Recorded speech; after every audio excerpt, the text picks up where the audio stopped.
Okay, right, everyone, we are live now. Hello, everyone.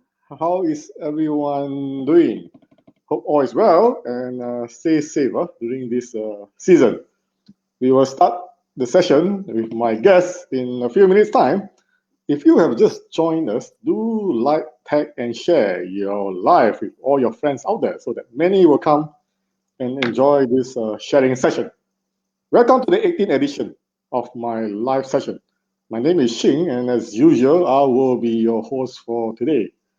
Before I begin, I would like to take this opportunity to thank all of you who are watching right now, as well as not forgetting those who will be watching the video replay later on. For those who are watching for the first time, this live is all about us, about our stories.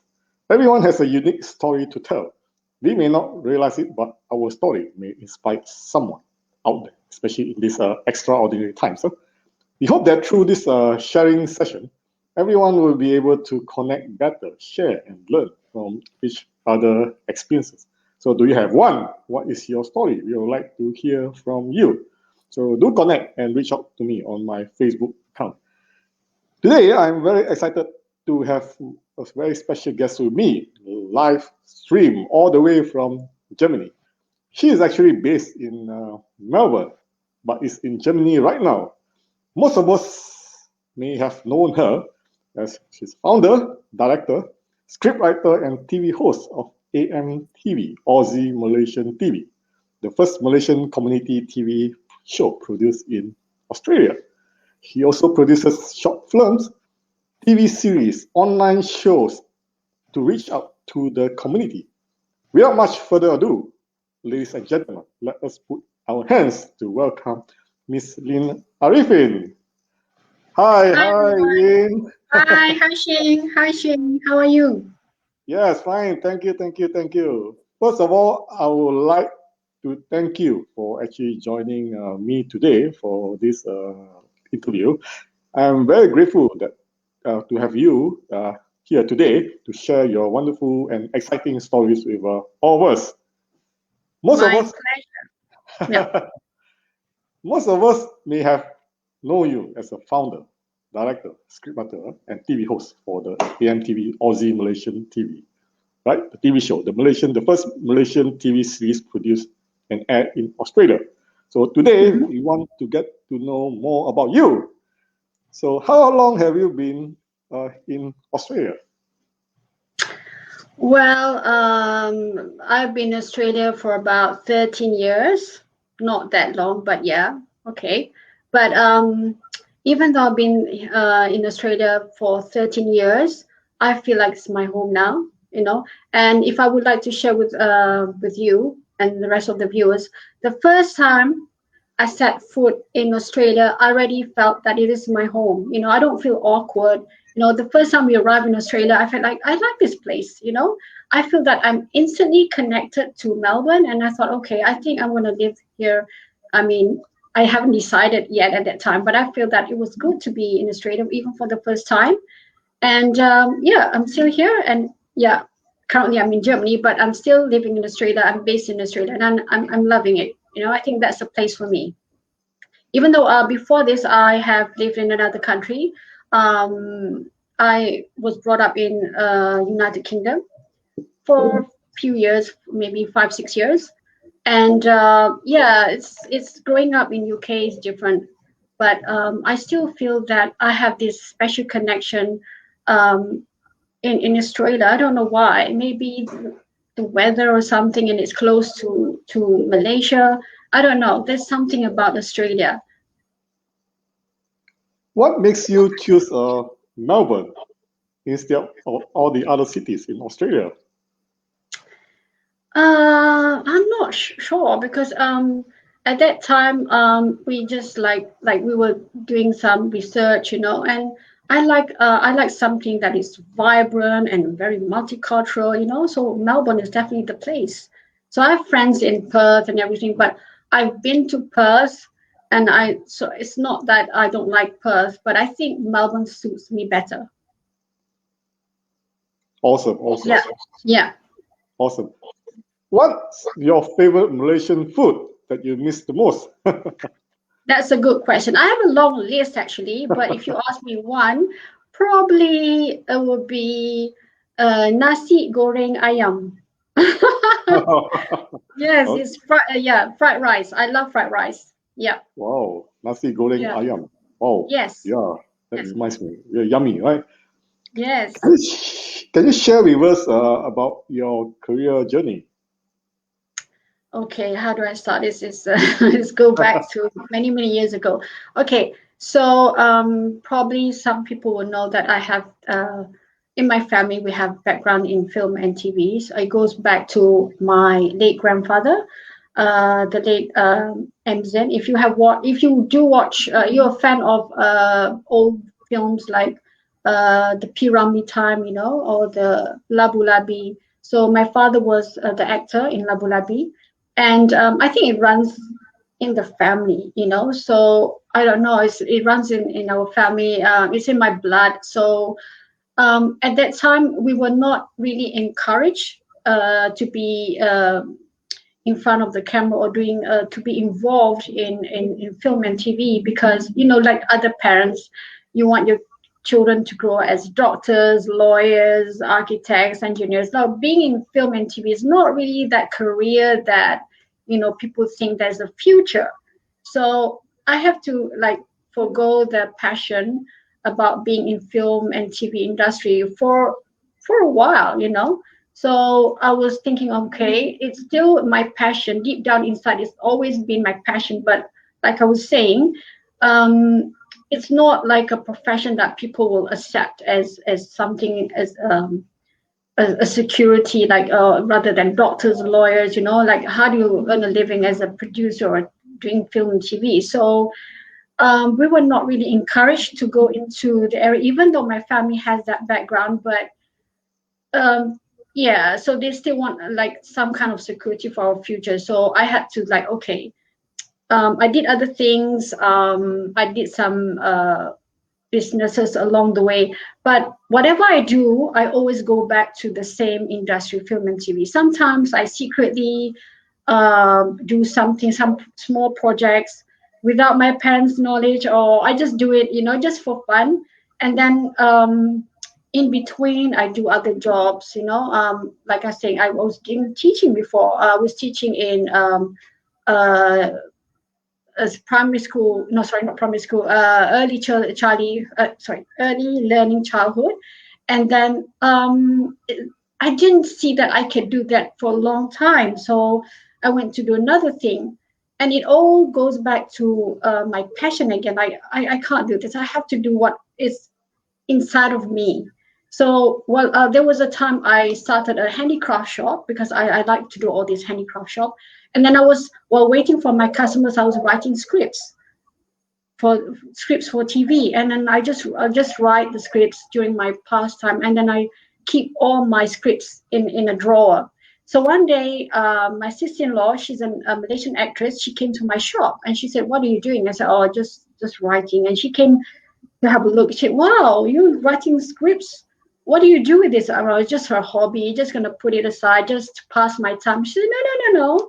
Let me have a look." And she looked at my scripts, and she actually took my scripts and she brought it to the TV station, which is TV3, TV Tiga, and then it got approved. Wow. Yes, it got approved, and like, wow. And she called me, your script was approved. Let's get together and have discussion how we're going to produce this TV drama and stuff. So from there, I thought, okay, she was encouraging me, like, no, you have this talent to write scripts. Okay, let's do this. So we then after that, I start to produce some documentaries for RTM. So yeah, I did a few uh, projects, and then after that, I moved to Melbourne, and so I was not active in Malaysia anymore because I was in Melbourne. So when I was in Melbourne, I actually furthered my studies in advanced script writing in the University of Melbourne. So after I finished script writing courses in Melbourne, I went back to Malaysia for a holiday, and I produced short films. So I used my assignments from Melbourne Uni to produce short films. And then from there, I just kept on doing more projects, one after the other. And I felt like, yes, I should continue doing this. This is what I love, I don't want to hold back anymore doing something I don't like. So from there, I try to, do either small projects or big projects or writing scripts.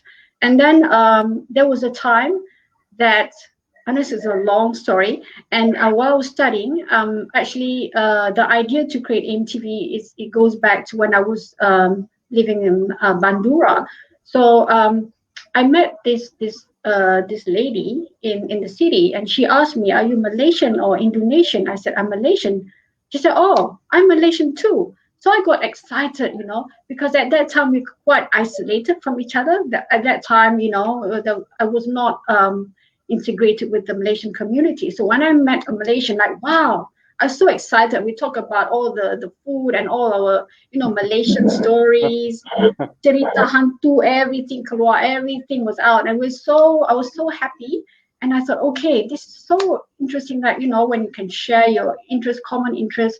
And then I had this sort of dream to say, when I finish this, I will produce a show or a TV series or a program to put all the Malaysians together so they can share their stories, their skill, their talent, information. So that was how I came up with AMTV.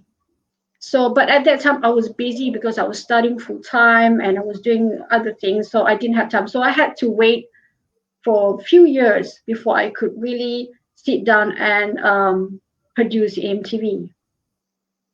So that's a long story, and yes, and today here it is, AMTV.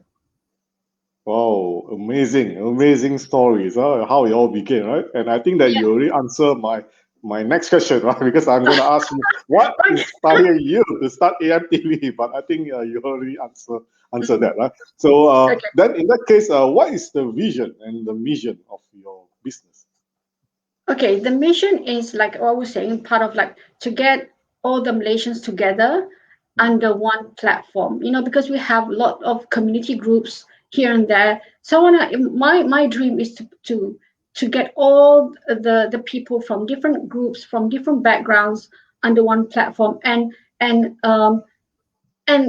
think of us as Malaysians, because in Malaysia they divide you. No, not Malaysia. Like people like to like say um, you divide by races. I want to know. I want us to be known as Malaysians, whatever your background is. We are Malaysians. Okay, that's important. So that's what I want to achieve with AMTV. So get all these Malaysian from different backgrounds and share your interests, your experience, knowledge, and as Malaysian, as one community.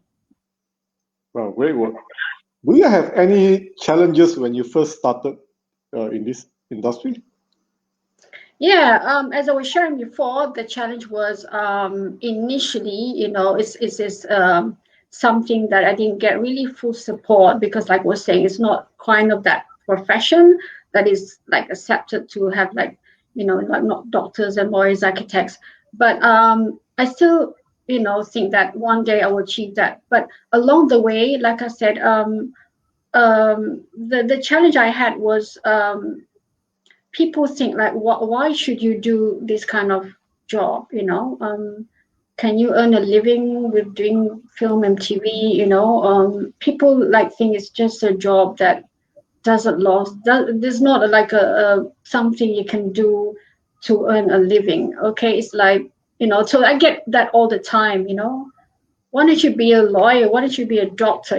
People like sort of like do not support. It's very hard to get support when you're talking to people and say, oh, you're doing film and TV. How does that create a future for you? So you just have to like, okay, you know what you're doing. I know that people who do not really understand. So I'm sometimes it feels very discouraging, but I keep on going, because I know that's part of me, You have to believe in yourself. So yeah, if you believe Yes, in yourself, I think yes, you're yeah, doing great work. Great work, man. yeah, Yeah. yeah. This producing TV series has all along been your passion, right? Yeah, yeah. From what I can understand that now you have been putting. So understand that AMTV now is into season 2. So Yeah. can you briefly share with us what's in season 1 and season 2? Okay, season one has a different concept. Actually, I started season one just me. I didn't have any crew, I didn't have any volunteers. It's just me. Episode three, if you see, episode three is actually the first episode I produced, and it was just me. So I had Alfred Chan as my co-host, and we had a guest for the first segment, and then there was not a lot of people involved. Can you give me a minute? Just a minute. Yep.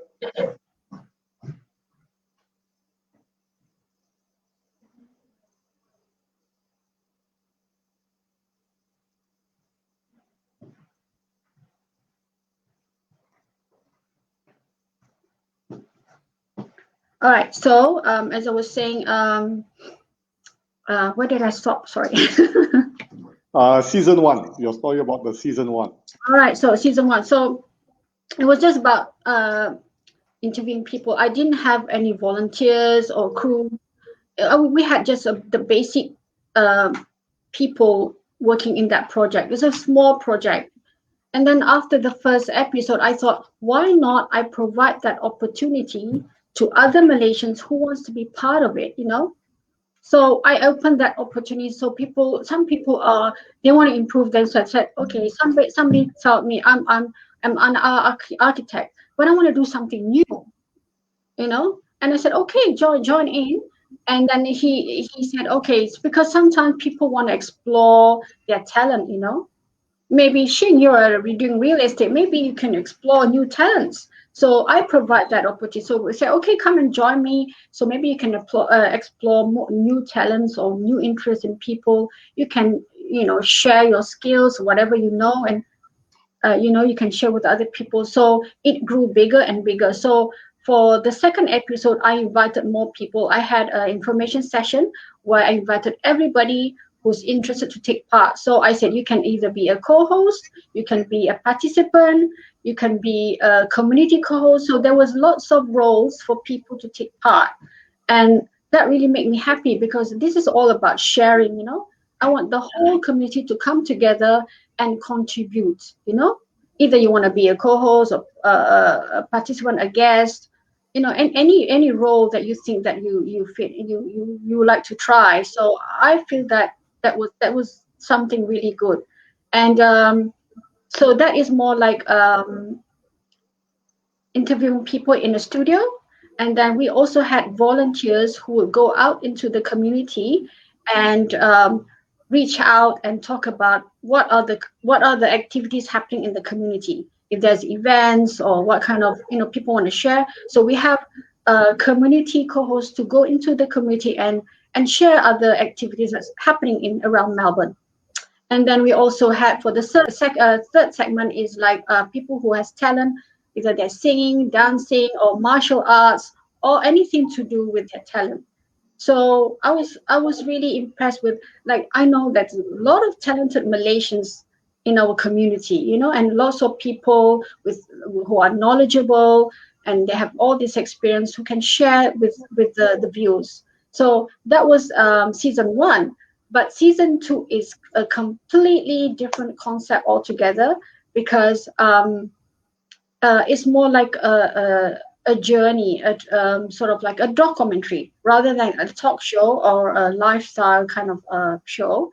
It's more like a documentary because I'm traveling. So while I'm traveling, my main objective is while I travel, I would like to meet Malaysians along the way. Let's say from Malaysia, I traveled to Turkey. So while I was in Turkey, I went around and tried to do research. Where can I find Malaysian in Turkey? So I connect to Malaysian in Turkey. So we did some filming and interviews, and then it's sort of like a travel, like traveling around and connecting to Malaysians in Turkey. And then when I'm in Germany, I'm doing the same thing. So it's like wherever I go, I'm trying to connect to Malaysians, and I would like them to share their experience. How is it Malaysians who are living in Turkey? How is it Malaysians who are living in Europe? Because it's a different environment, different culture, so they can share that with the viewers. Wow, that's wonderful, wonderful. Yeah. Why do you think that it is important that one should unite, connect, and support, inspire, and celebrate with each other in this community in these extraordinary times? Okay. Let's go to the basic. I think God created us not to be uh like living by ourselves. We have to live. I mean, we have to connect, and we can't live like, okay, I want to live by myself. This is life. You are connected to people. No matter what you do, you can't avoid it. Okay. So I think that's one thing, that being connected to the community is important, because like in this pandemic, we all isolated. So it's difficult when you're isolated from people, and it's like you have to change your routine. You have no one to talk to. You isolated. You do not have the normal routine, like you go and meet up friends, at the coffee shop, kopi, that doesn't exist anymore in the lockdown. Like us, I don't know, maybe that's not the case in Melbourne anymore, but for us, like here, we're still in lockdown, so you're isolated. And sometimes that can give you a sort of like mental kind of depression, because there are people who's isolated. You can't go out, and then you can't connect. So there are people we don't know. Sometimes they're in the house, they have issues, you know, they have issues at home, we don't know. So they're in a situation where they can't connect to people. They're in lockdown, and then they have issues at home. So it's important for us, in the community, to have a responsibility to each other, and support people and still connect, because I think everybody needs to support each other, because like I said, this is normal for us, for human beings to connect and support each other. Like, I give you an example, myself. I'm now living in Germany. I don't know anyone here. We are in lockdown. Okay. So what do I do? I'm the best example, actually, because I've traveled, and you constantly in a country, and in a foreign country, where you don't know anyone, and then you're in lockdown. So what do? So if you can still like, I'm communicating with you with Shing, okay? We're still interacting. So uh, I still interact with my family at home, and you still say hi. When I do live, I got my friends to say hi, Lin. Okay, hope be strong. We're here to support you. So that's important for me. That gives me the strength, and say yes, I have to be strong. There's still people, friends, family, who still care about me and give me support. So that's something that I think is important, not just for me, for everybody as well. Yeah. Yep, yep, that's good. That's good. So now we know how it's there and how you get yourself motivated, right? Daily, Yes, right? yes, yes. Which is very important in at this time. You have been traveling to many countries over the years. Can you share what is your favorite country and why? Wow, that is hard. That is hard. Well, Um, I've been thinking about that. Like, okay. I, so Australia is not part of it, right? Because that's where I'm based. Oh, you're talking about outside Australia, or what? yeah, I mean outside Australia. Then Okay, you, outside. Good. yeah, Okay, yeah. so because yeah, so I've been like I've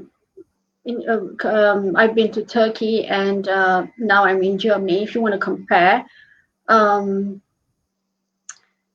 it's difficult, because if you ask me, when I was in Turkey, initially I was a bit skeptical. Turkey. I've never been to Turkey, like, but when I was there, I fell in love with Turkey, because it's such a beautiful country. Not just the scenery.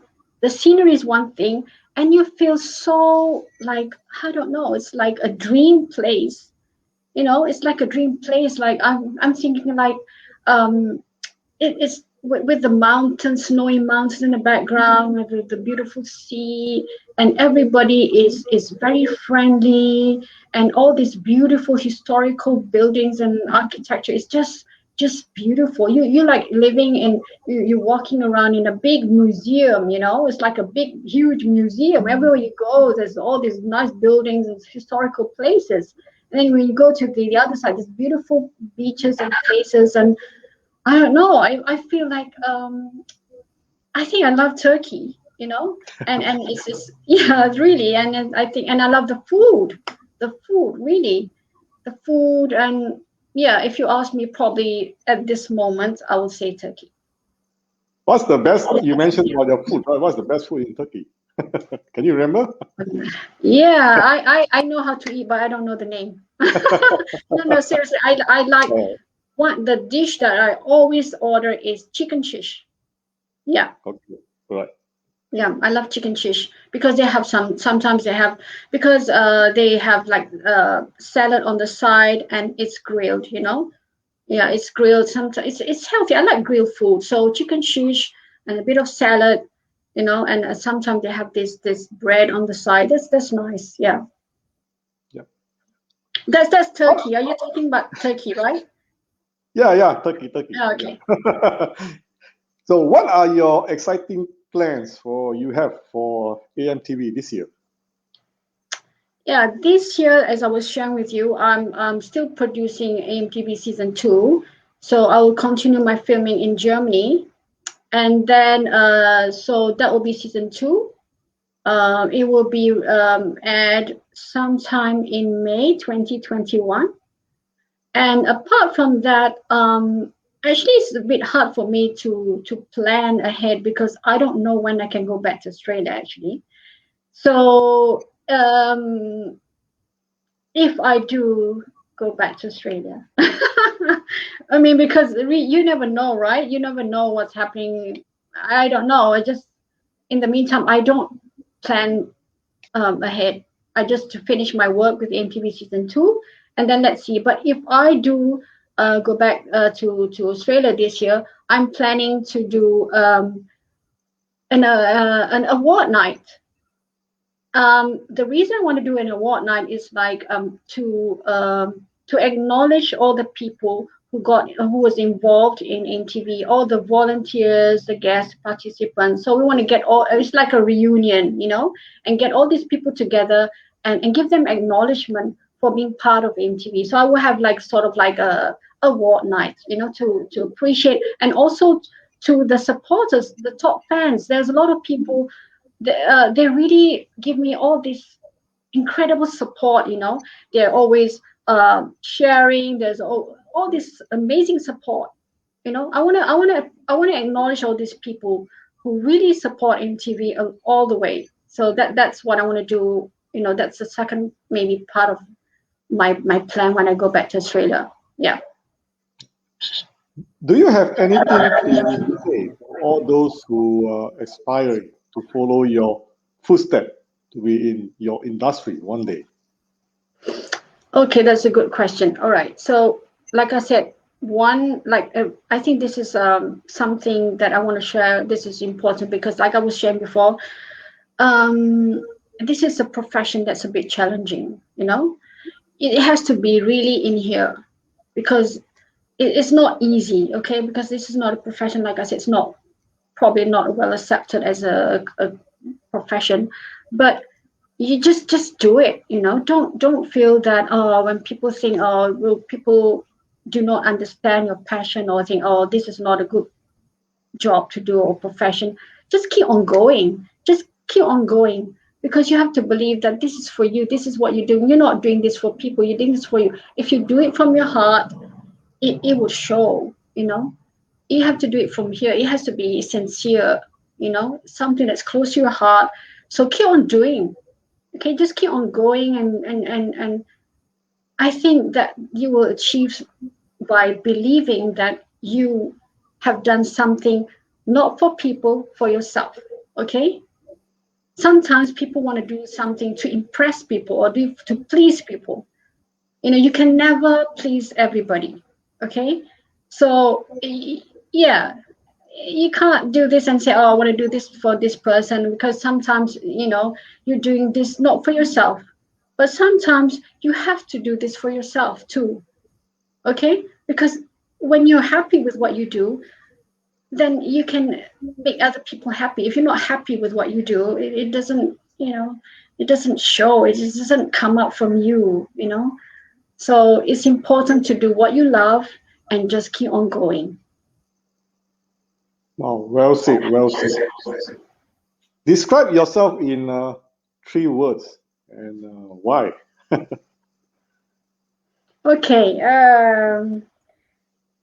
let me think. 3 words. It's hard because I have to answer that myself. Hey, why do I ask somebody else? Maybe they can give me that answer. Okay, so probably maybe I could say I'm a workaholic. I work hard.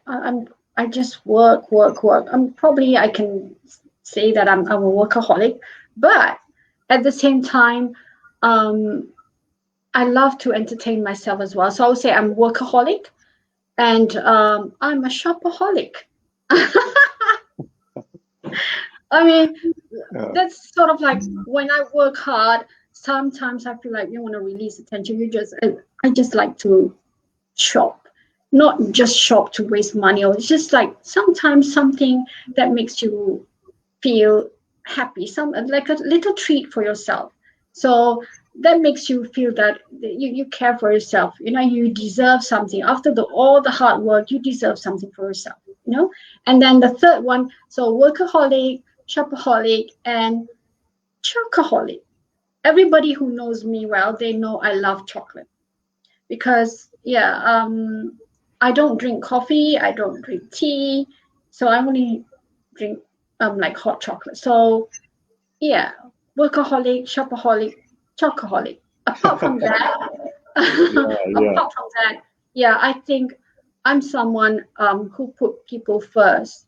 I'm like, if I were to do something, I would do something. I put people first. I'm very caring, actually, and I like to laugh. If you watch my show, I think that's more than 3. But yeah, I like to laugh, and I just be myself. I hope that answers your questions. I mean, that's additional. What do you want to be known for at the end of the day?